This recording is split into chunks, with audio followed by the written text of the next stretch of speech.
Welcome, everyone, to another episode of Homestead Tech Talk. My name is Chris, and if you're joining us for the first time, here's what you need to know. This podcast is your guide to becoming more self-sufficient, safe, and prepared. Whether it's through electrical know-how, mastering self-defense, or becoming a pro at permaculture, we've got you covered. Because here at Homestead Tech Talk, we're all about navigating the modern world with some old school wisdom. So buckle up and let's dive into today's episode.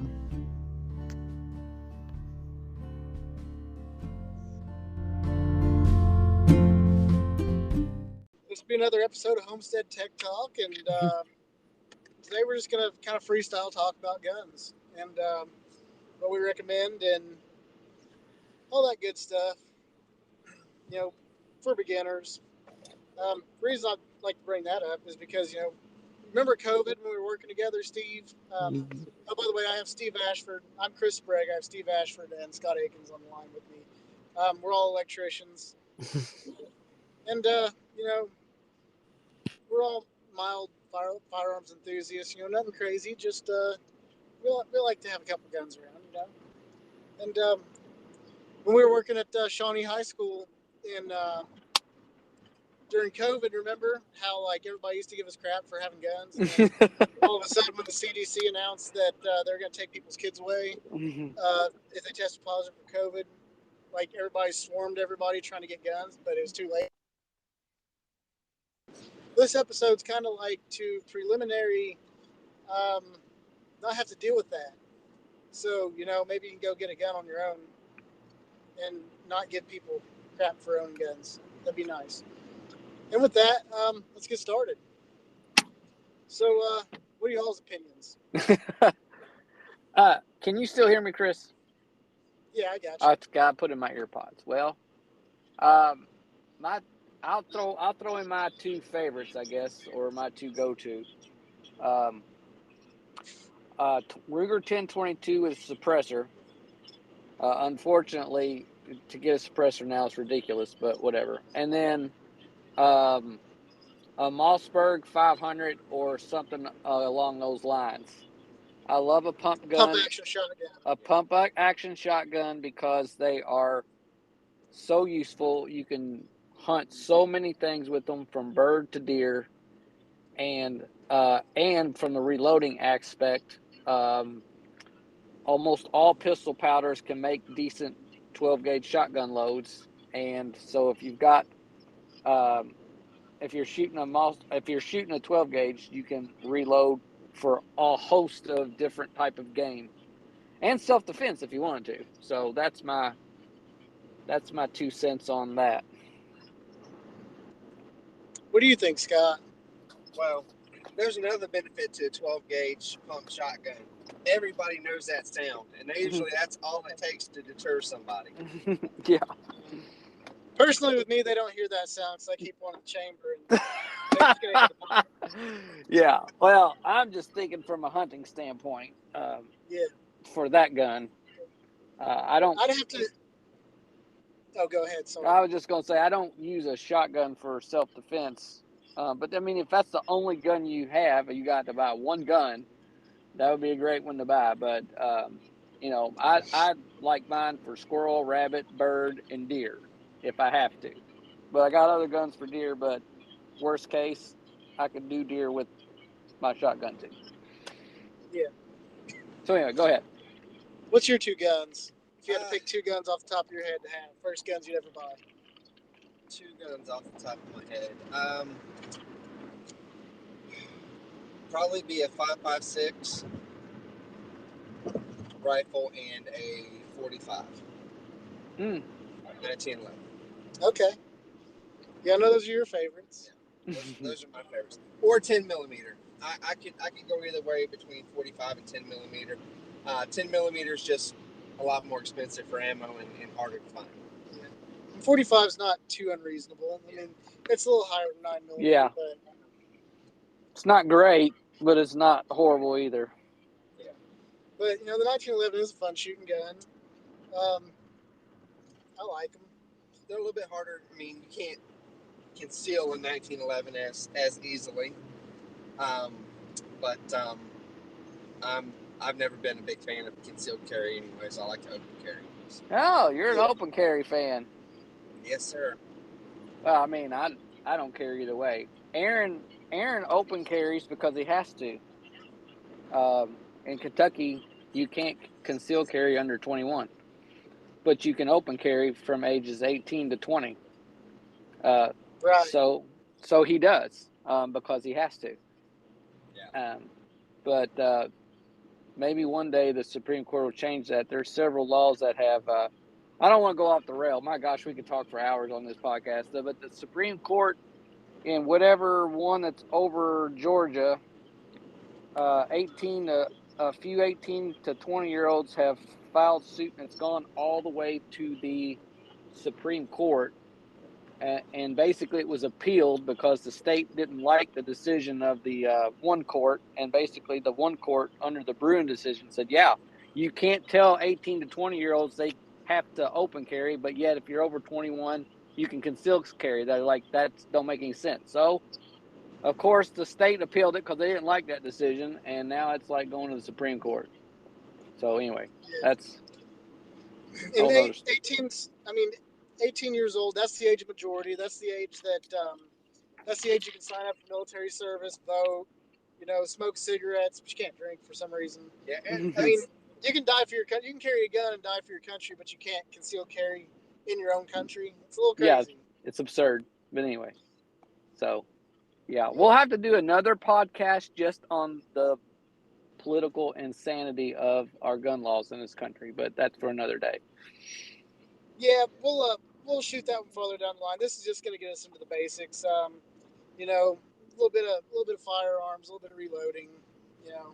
Talk about maybe bullet casting a little bit. Just kind of an introduction to if somebody didn't have a gun and they wanted to get one, what they should get, what they can do for cost effectiveness. And my first gun I would probably get. It's going to depend. If I'm a city slicker and I live in the city and I need something for self defense, I'm going to buy a pistol first. And right. That pistol is going to be a 9mm double stack pistol of some sort that's reliable. Whether that be, and probably a compact pistol, like a Glock 19. That way it's somewhat concealable.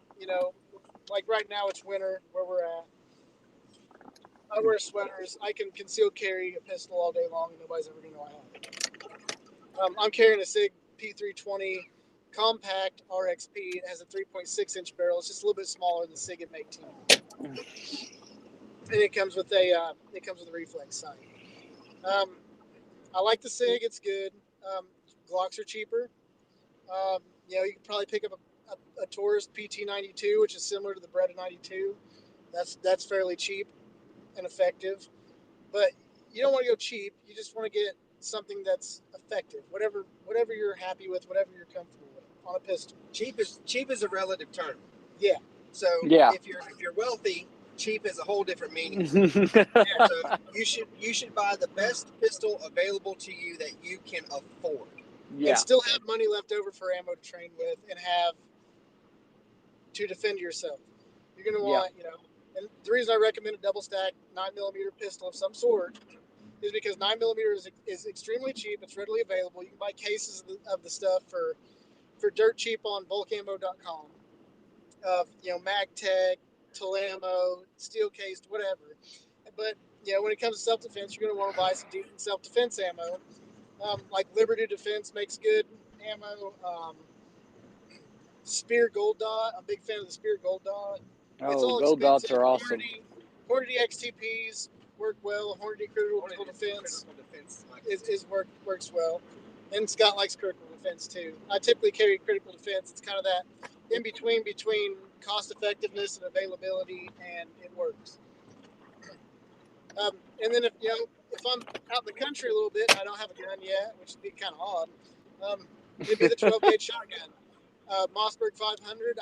I don't like the 500s as much because they the pump rattles on them a little bit. Pump rattle scares you. But I got a Remington 870 and 20 gauge. I've got a knockoff Turkish Remington 870 and 20 gauge, or in And I like the shotgun for the reasons Steve said. I could put, if I got the right choke, I personally prefer an improved modified choke. It gives you a tight enough pattern to skeet shoot with, bird hunt with, squirrel hunt with. And you can also run slugs down it, whether it be a rifled slug or a sabot. As long as the sabot is designed to be ran through a smooth bore, meaning the center mass on the slug has to be at the forward end of the slug. That way it stays stable. But if you got the, then you can drop a slug in for deer. Slugs are not that expensive. And we cast our own for reloading. And then, you can run through your double aughts and your number $4 for hunting and self-defense. And for self-defense, I would recommend using a number 4 buckshot. Just because it's like 20, 25 caliber pellets, and they penetrate people very well, but they don't over penetrate drywall too much. So it's kind of that fine balance for home defense on that. But yeah, so city, pistol, home defense in the country, shotgun, and then a pistol. And it would be vice versa. So city, pistol, then shotgun, country, shotgun, then pistol. And then I'd start walking into, my 1022s, a light rifle for light game hunting, my AR-15s, my bolt guns, maybe even a couple lever actions if you like lever action, stuff like that. What would be your third gun? Well, my third gun would be a pistol, because I didn't mention a pistol in my first two. So Yeah. My third gun would be a compact, which, obviously we're gun people, so we've got all of these. But so yeah, I carry the Canic, which I think we're going to end up standardizing our handguns. Aaron likes the M18, and his magazines would work in our Sig 320s, I think is what you got. The 320 so compact RXP. Yeah, so I'm thinking I'm going to match your pistol, just so we all have standardized magazines. Because I love my Canic, but it's a very unique. The Canic is unique. Their magazines are unique to their guns, and their magazines are hard to get because they're a overseas manufacturer, and their gun, they built it so good that they didn't account for the number of people that were going to buy them, and now it's hard to get their magazines because they can't make the magazines as fast as people want them. So there's that. And to be clear, so the SIG P320 RXP that I'm carrying, that Steve's talking about getting, it comes with two 15-round magazines, and then it will take the other P320 magazines, the 17 and the 21-round magazines. They just stick out farther. Right. And conversely to that, the other 320 magazines, that encompasses, the M18 is a compact version of P20 for military use. The M17 is a full-size version of the P320 for military use. And the main differences between that is they got a loaded chamber indicator on them, and they also come with a safety, the military version versus the civilian version. But the magazines are all interchangeable, except the 15-round magazines that come with my pistol will not fit in an M18 or an M17 or any of the other P320 variants that are of that size. But the other P320 variants will fit in my magazine. Right. Or my mag well. It has to do with length. So there's that. Good little tidbit. But I like my SIG. And if you got a group of people, it'd be best to standardize as much stuff as you can within reason. At least standardize down to ammo. Yeah, if you guys want to standardize SIG, I'd be down with that. And I would definitely look into, I'd just say because of the political climate we're in, an AR-15 would be a good thing to get for a third gun over a bolt action, lever action, or anything else like that. And the reason being is just because it's very multi-purpose. You can build them in a lot of different calibers. It's like Legos for men. So I can make pistols. I have an AR-15 pistol in 5.56 with a 10.5-inch barrel that I can put a suppressor on, and it fits in a backpack. I've got an AR-15 rifle and a 16-inch barrel, 5.56, or it's actually 223 Wild, that I used for those long-range shots. I killed a few deer with it. I've got a pistol. It's 10.5 inch 300 blackout. And I recommend 300 blackout for hunting over the 5.56 because deer like 5.56.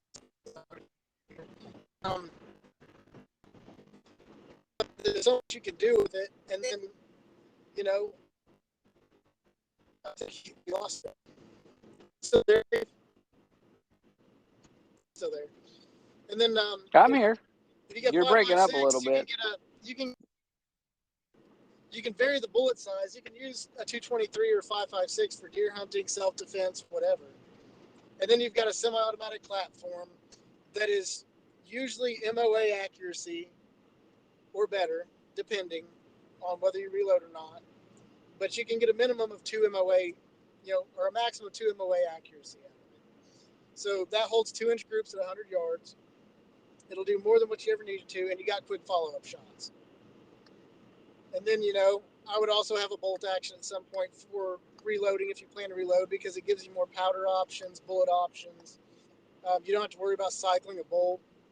You could fill a cartridge case full of black powder and run it through a bolt action all day long, and black powder is easy to make. But that's my opinion. What's your third choice? Third choice. You mentioned an AR. You mentioned an AR-15 and a 1911. Yeah, 1911 45. I don't know if you guys have had any experience with them, but I'm a fan of the 12 gauge on an AR platform. I've never had one. I've never had one either. I have owned one, and that is probably one of the biggest regrets I had was getting rid of it. I had the MKA 1919, and you can get them with 5. It comes with 2 5-round magazines. You can get a 10-round magazine. You can get extended magazines, but they're just obnoxiously. It's gotta be heavy and huge and bulky. But the 5 and 10-round magazines, it's actually a pleasure to shoot. It has the same buffer tube system like an AR. I mean, the recoil is very manageable. Were those gas operated or recoil operated? Gas operated. Gas operated. Wow. What kind of shells would those cycle? Would they cycle low brass? They cycle low brass. Yeah. Okay, like regular skeet loads and stuff. Okay. I think if I'm not mistaken, 2 3/4 all the way up to 3 inch. Yep. Okay. But you could get. They came with different choke tubes, 3 different choke tubes. You could, it's a rifle barrel. You can shoot slugs through it. So do they come with 2 barrels, like interchangeable barrels, a smooth bore and a rifle? No. But I'm just a fan of the semi-automatics, and ever since my Army days have just been a fan of the M16 AR style platforms. And a lot of it comes down to what you're familiar with, what That's your true. personal preference are. You take somebody who's, only ever shot an AR, they're going to be more comfortable with that than an AK platform. Absolutely, so, personal preference, and experiences plays a lot into it. But yeah, it was really accurate, and I didn't have any problems with them feeding. So that'd probably be my third choice. Okay, that's a good one. I need to look those up because I'd like a semi-auto too. And I did make a mistake. I said high brass or low brass. There's no difference in pressure between high brass and low brass. I was meaning 2 3/4 or 3 inch. And the only difference in those is the shot, the amount of shot. But usually it'll provide just a little bit more oomph to get the bolt cycling, the heavy round will. But yeah. And then, what should we have for our 3 basic guns? I think I like to keep a minimum of my 5.56 around 1,000 rounds. Oh, Can't wow. hurt. Yeah. That's No. what I keep too. Can't hurt. And I Can't usually hurt. have anywhere between 200 and 500 rounds of 45. Yeah. Just on hand. So, Yeah. and I don't know how 12 many. 12 gauge is pretty inexpensive. I used to buy it in the case, 250 rounds at a time. Yeah. 12 gauges, especially birdshot and stuff. And, number 5, number 6 shot, even up to 7.5 shot, you can take squirrels down all day long with it, and or birds. Steve is our shotgun guy. He's big on the shotguns. Yeah. I got oodles of shotgun ammo, and I can make oodles of shotgun ammo. That's like my therapy is tailoring shotgun loads to my shotgun and just seeing how good of a load I can make. But yeah, I keep a bunch of 22 ammo on hand. I had like 800 rounds of 45 on hand. I haven't done a count lately. And then tons of shotgun ammo. I don't even know how much shotgun ammo I have, but so yeah. You need enough to be able to practice, enough to hunt, and enough for just in case, I guess. Yeah. And that's kind of the way I am. And I forgot to mention one thing about the ARs as well. The CMMG sells a 22 LR conversion kit for them. I recently purchased one. And we had some fun with it at the range. All of us did the other day. But it'll run an AR pistol, an AR rifle, whatever you want to run it in. And it converts your 5.56 or 223 AR, or 223 Wild 5.56, whatever AR, into a 22 LR. And it comes with its own magazine. So now you've got a rifle that you can hunt like game with. And you can practice with all day long. And you can go to bulk ammo and get, roughly 5,000 rounds of 22 LR for Arms Score 22 LR for, $280. And then you've got 5,000 rounds to practice with, so you're not burning up all your 5.56. And then when you're doing reloading drills and stuff like that, then you can use your 5.56. Or for deer hunting, 5.56. You can keep all this in a backpack with an AR pistol, and that'll get you, even with a 10.5-inch barrel and 5.56, that's still going to sling. You can still sling rounds out to 300 yards all day long with it. And then, you can hunt light game with it. And I built a Form 1 suppressor that I use with it, and it works great for both. It doesn't matter. And so far, that 22 LR conversion kit's ran every type of 22 ammo that I've tried to run through it out of any barrel length, and it has no problems. It's just dirty as hell, and it makes your rifle dirty as hell. Yeah. So you're gonna have to clean it. Like, it'll get so dirty it'll stop functioning after about 600 rounds through it. Yeah, I don't know. We shot a bunch. I don't know how many we put through it. And it's honestly surprisingly accurate considering, what it is it just slides in, and then it slides into your chamber, and it chambers it in, but the length of the chamber that it slides into is the same length as a 223 round. So it's got that length of space to where it's just free bore until it actually engages rifling. And it was still, did you guys think it was fairly accurate? Oh, I thought it was fairly. We didn't do any super accuracy tests on it, but I'd say if we did. We were shooting a quarter-size target. We were shooting a quarter-size IDPA target at 50 yards with it, and it was holding its own with it. I don't know that we didn't hit anything we were aiming at with it, so. Yeah. Was it accurate enough to shoot a squirrel at, squirrel or rabbit? 20, 25 yards, squirrel or rabbit? Yeah. Oh, sure. Absolutely. Yeah. That's what I'm saying. So it's good enough. And then you can just drop back into 5.56 if you want to hunt big game. But that's going to be going in my backpack with my pistol too, is that whole 22 LR setup. And big fan of the ARs. Big fan of the ARs. And then Steve reloads his 30-06 with mil-cert powders and all kinds of stuff, and he can do some pretty impressive stuff with bolt guns. Yeah, we'll do a reloading. We'll do a reloading podcast one day. Yeah. Just to geek out on reloading Uh-huh. because We're that's definitely gonna fun. geek out on reloading. It is. Yeah, It's we'll have neat. to. Yeah, we'll have to do that. And since this is a tech talk page or tech talk podcast, there's a lot of tech involved in reloading. There A lot you can is. do. There's a lot of. You can even cast your own bullets. Mm-hmm. You could be like Mel Gibson in The Patriot and melt little figurines down and put bullets on. Gosh, you're a mess. You're right That's where though. I got. Well, that's where I first saw that because I've been reloading since I was like 10. Yeah. Off my dad's 1980s Lyman T-Mag press, and I saw that the movie The Patriot when it came out. He was spite melting down British soldier figurines into fucking mini ball or into round balls to shoot back at the fucking British, and I was like, yeah, I Yeah. want to do that. Yeah. That's what they Sure as did. shit, we're doing it now. They did. They pulled that statue down and they made 40,000 lead balls out of that statue of whoever. I can't remember who the character was.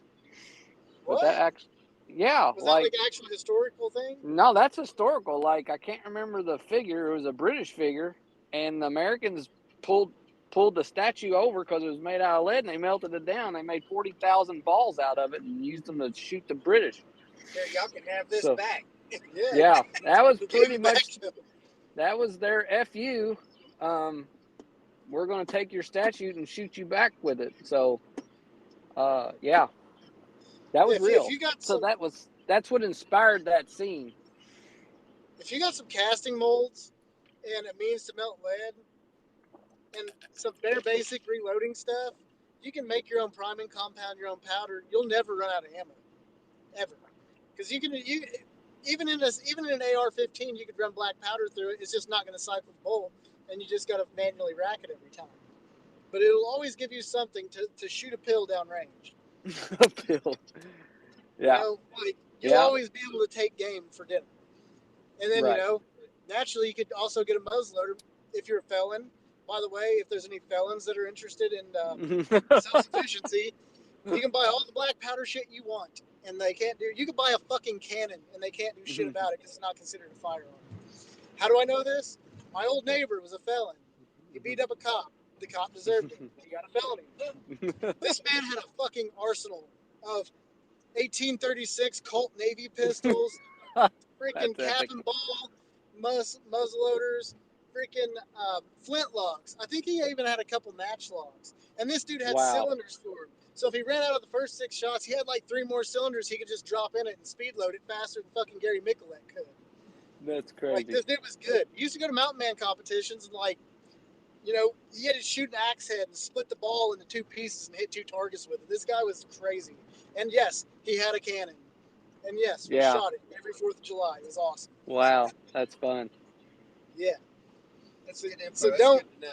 don't discredit black powder because 1, black powder does not require a 4473 background check. 2, if you could have a suppressor welded to a black powder barrel and it's not considered a suppressor because it's not attached to a firearm. And you can make your own black powder fairly easy out of spectricide, tree stump remover, and you can make your own brown charcoal out of willow or pine. You grind them up, you heat a little powdered sugar up to make it to dextrin, mix 7327 on your charcoal, and then once that's done, you ball milled it, you add another fucking 10% by weight of dextrin. You mill it up, you add just enough water to where it's not powdery. You press it in a freaking, like a floor jack press, and then you crack it, and then once it's cracked, you can actually mill it off into your black powder. Or you can take it and just scrape it across the grate, and the volumetric side won't be the same, but by weight, it'll have the same energy density. You'll just have to usually use about twice the volume. But, you could dump it in there and play with it. It's really hard to blow black powder shit up because it doesn't produce enough pressure.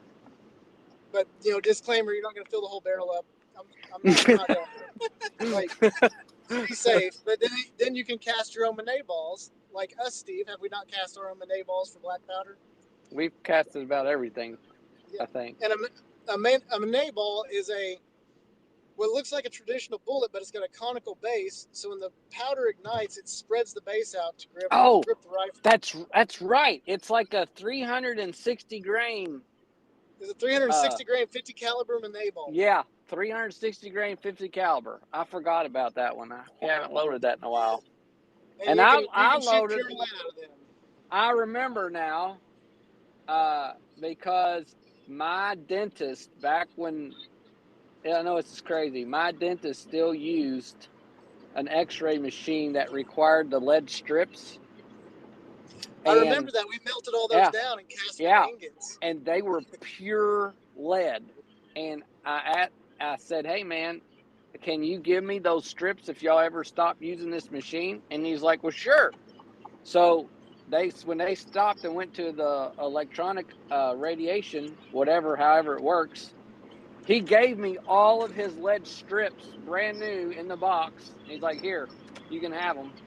And we melted them down because they're so soft. They made great muzzle loader Monet balls. But yeah, that was fun. Yeah, that was a hell of a lot of fun. And then we cast our own shotgun slugs, cast our own number 4 buckshot, cast our own 230 grain bullets for subsonic 300 blackout loads, both hollow points and just boat tail. We came up with our own powder coating method. It was really good, so you didn't have to lube them. You know, we'll talk about all this in a good reloading and casting episode. But yeah, the possibilities are endless. And then it's really cool because, you know, it's really satisfying. Scott, I don't think Scott's never experienced this, but putting your own recipe together, it's like baking a bread. And then you eat the bread, which is the equivalent, you know, shooting the round is the equivalent of eating the bread. And it turns out really good and it works really well. And you're like, yeah, I did that. Yep. Yeah, that sounds like I could definitely get into some reloading. Yeah. But we're gonna get it all set up, man. If you want to come over, we'll do a whole reloading. We'll do a whole reloading podcast while we reload ammo. Works for me. Yeah. We can make some bread too if you want to. Hell, we can make some bread too. Yeah, I can make bread too. I make my own bread literally, and I make my own bullets literally. So yeah. We'll probably do we'll end up doing a nutrition episode of the podcast too. And I'll put a thing. I haven't done a podcast in a long time. I had surgery and was down for quite a while, so we're just now getting back into it. Look forward to more of these as time goes on. But every time we travel, I figure we'd probably squeeze together a podcast. well, sure. And I'll probably get Aaron on for a 3D printing one as well. Oh yeah, you should, because he's really knows the 3D printing part of it. He's really getting good. He's really getting good with that. It's pretty cool, all the stuff we can do with it. Maybe I'll show off by then my little magnetic levitation bearing that I've developed. We'll see how that looks. Yeah. All right. Anything else on notes before we get off of here? No, I think we hit the highlights. That gives plenty of people. Go ahead. Go visit your local gun stores. You know, if you're in Kentucky, go visit, you know, Kentucky Gun Co., Crossroads, whatever. You know, Shields is really good. You know, if you got questions, ask the people there. They want to sell you shit. They'll lead you in the right direction, because that's their whole purpose is to sell you shit. So yeah. Yeah, and if you go to a gun store that's got a range attached to it, a lot of times you can they'll have like rental guns, so you can go try them out and just get USA is good for that. Yep. Just get a feel for what you like. That way you don't have to. It's not like a guess. Like you actually get to go shoot it and be like, yeah, I don't like that, or hey, I really like that. You know, so that's just definitely go do your research before you purchase one, but don't waste a lot of time. Like get on it and get it done too. Yeah. I think people also need to make check a priority. Your state and local laws too, because you know some places are weird. And then get training. If you never shot a gun before, go safety. Go get training, all the training you can. You know, pay a couple $100. Pay a couple $100, get a couple 100 rounds, have somebody teach you how to shoot. Yep. YouTube's also really good. Oh, yeah. Follow somebody like Grand Thumb, Nothing Fancy. I don't know who else shoots on YouTube, but there's tons. There's tons. They could go down a rabbit hole on YouTube. Yeah, you can learn some basics, but ultimately you're going to want to go to somebody who is a reputable trainer and get formal training with your guns. Yeah. And obey the 4 firearm rules and get your training and have fun at it. And then you got one if you don't. You have one if you need it. And you're not shit out of luck if you don't. Yep. Better to have it and not need it than need it and not have it. Yep. That's what my dad says that all the time. I'd rather have it and not need it than need it and not have it. Yep, that and hope for the best, prepare for the worst. Yep. My uncle's favorite saying was, "I was all right, but then I got over it." Yeah. All right, man. Well, sounds like a successful podcast, and I'm gonna have to hop off here. Yeah, we are too. We're in Toledo, I think. We're about 23 miles outside of Detroit, so we're gonna get it. All right, sound good. I appreciate y'all coming on, and hope y'all have a wonderful day. And I'll see you on the next one. All right, have a good one. Good. See you Later. Y'all See ya. have a good one.